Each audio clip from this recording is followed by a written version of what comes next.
Chevrolet stamp across a blacked grille, red shackles hanging off the front bumper.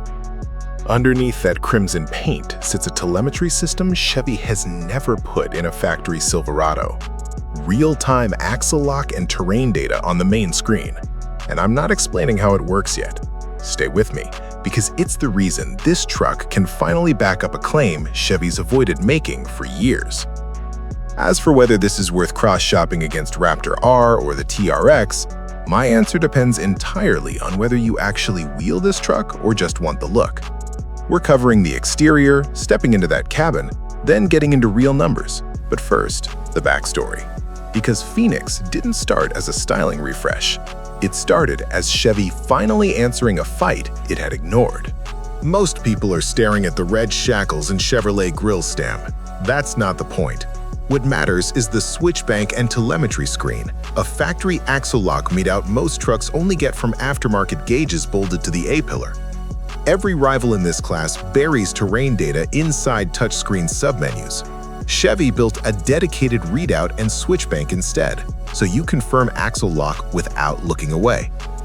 Live axle lock telemetry. Sensors confirm front and rear locker engagement and display it on the main screen in real time.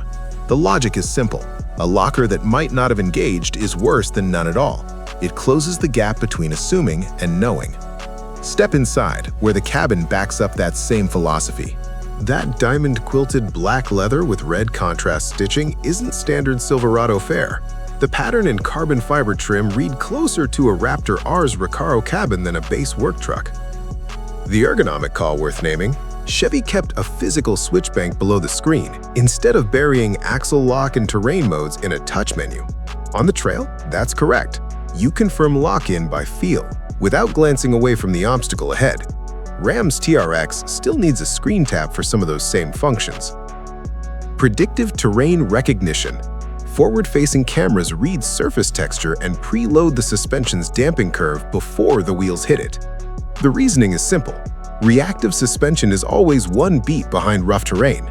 It closes the gap between a truck that absorbs impact and one that anticipates it. Now, here's what I actually think.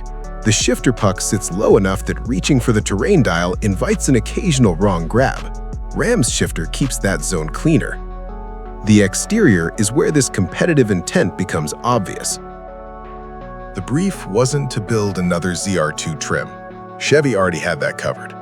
It was to answer Ram's 777 horsepower TRX relaunch and Ford's Raptor R directly, in a segment Chevy had let both trucks own for years. That's not a press release detail. That's the actual competitive math behind PHOENIX. Every panel on this truck traces back to that specific gap.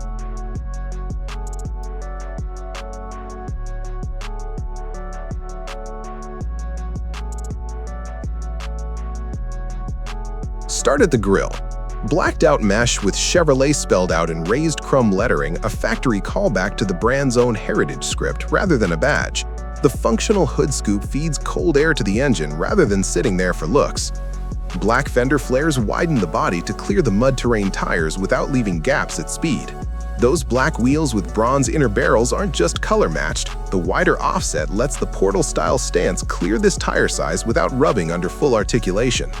Up front, red recovery shackles and a skid plate signal this truck expects real off-road use. Move to the rear, and the LED light mar carries the bow tie dead center above a reinforced step bumper. This design holds up because every piece traces to function, not trend. Under the hood, the story gets serious. Engine, 6.2 liters supercharged V8, 705 horsepower, 650 pound-feet of torque, 10-speed automatic, four-wheel drive. In real conditions, that's enough to keep pace with Raptor R in a straight line while trailing TRX's outright number. Adaptive portal damping.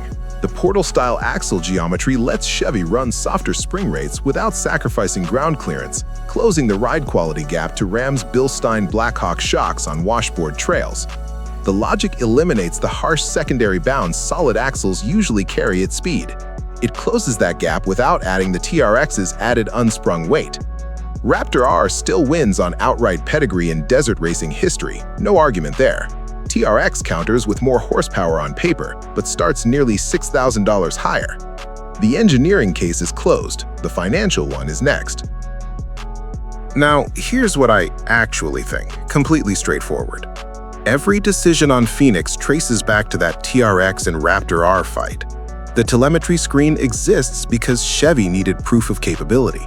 The shifter critique exists because packaging that switch bank came with a trade-off, and the horsepower number exists because 705 was the ceiling Chevy could hit, without pricing itself out of the conversation. Expect this configuration to land between $96,000 and $99,000. Ram's TRX SRT starts around $100,000 and climbs from there. More horsepower, the SRT badge, but a price that opens the door for PHOENIX to undercut it. Raptor R starts higher still, near $114,000, with more off-road racing pedigree than either of these two. For context, the real 2026 Silverado ZR2 this trim builds on starts closer to $72,000, so the supercharger, portal suspension, and telemetry hardware account for the rest of that gap. On residual value, factory-differentiated performance trucks with genuine mechanical distinction have historically held value better than lifted, tuned base trucks, since the hardware carries a warranty and a paper trail a shop-built truck never will. If you actually will your truck and want the most complete factory off-road package under 6 figures, this is the smarter buy. If outright horsepower bragging rights matter more than price, TRX still wins that argument outright. Either way, PHOENIX earns its premium through telemetry and portal suspension, not paint. That Chevrolet stamp and red shackles from the opening shot, now you know they're not just styling, they're the same signal this truck's telemetry backs up on the trail. I'd love your perspective if you've put real trail miles on a Raptor R or TRX. Does 777 horsepower on paper translate off-road, or just at a stoplight? Next up, TRX versus this PHOENIX. $97K for this Chevrolet PHOENIX or $100K for the Ram TRX? Drop your call below.